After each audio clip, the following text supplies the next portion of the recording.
ప్రార్థన చేసుకుందాం. వచ్చిన వారు మొక్కవచ్చినట్లయితే ఈ మధ్యాహ్నకాల సమయంలో 12 గంటల సమయంలో ప్రభువు కేటాయించినటువంటి ప్రతి శుక్రవారం జరుగుతున్న ఆరాధనలో ప్రభు మన పక్షాన తోడుగా ఉండి ప్రతి విన్నపాలను ఆలకించి ప్రభు మన వేదనలు, మన కష్టాలు, మన బాధలు అనేకమైన కూడా ప్రభు సన్నిధిలో శోధన చేస్తారు కనుక నమ్మకం ప్రభు సన్నిధికి వెళ్ళేవారుగా ఉన్నాం. సహోదరి సహోదరుడా, ఎవరు మౌనం ఉండదు.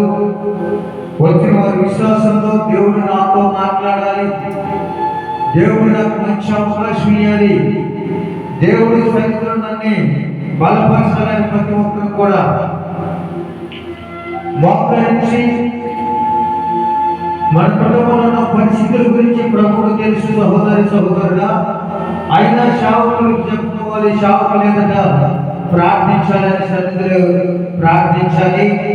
నీ కుటుంబం కొరకు, నీ కష్టాల కొరకు, నువ్వు పడుతున్న బాధల కొరకు, నీ వేదన కొరకు, నీ ప్రయాస కొరకు మరి దైవజనులు ప్రార్థిస్తారు కనుక మరి వచ్చిన వారు ప్రతి ఒక్కరు కూడా అన్ని స్థానంలో ఏర్పరుచుకున్న ప్రభు స్థానంలో సిద్ధపడి కలిగి మోకరించి నీ 2 చేతులు ఆకాశం వైపు ఎత్తి నీ తల పైకెత్తి ప్రభుని అడిగినట్టయితే నువ్వు ఈ స్థలంలో ఎంత ప్రయాసపడుతున్నావు, ఎంత కష్టపడుతున్నావు, నువ్వెంత కన్నీరు కాస్తున్నావు, తిరిగి వెళ్ళినప్పుడు ప్రభు మంచి జవాబు నీకు ఇచ్చుడుగాక, మంచి సమాధానం ప్రభు నీకు ఇచ్చుడుగాక.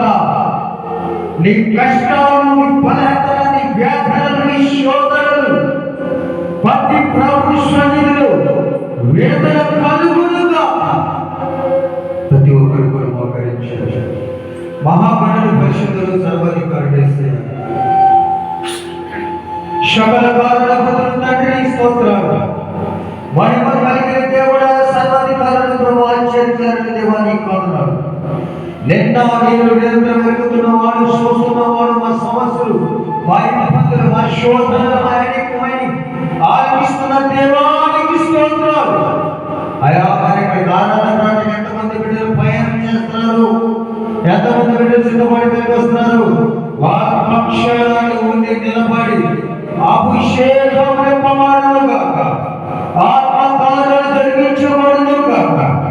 అయా ప్రతి కార్యం జరిగించు. నీ కృపతో నింపడి కొన్ని విషయాలు, పాటలు, వార్తలు, ఆరాధనలు తోడుగా మమ్మల్ని బలపరిచి ముందుకు నడిపించి అయా సమృద్ధిగా నీ స్థలంలో ఏకీభవించే కృప నాకు మాకు నిరీక్షణ గాక.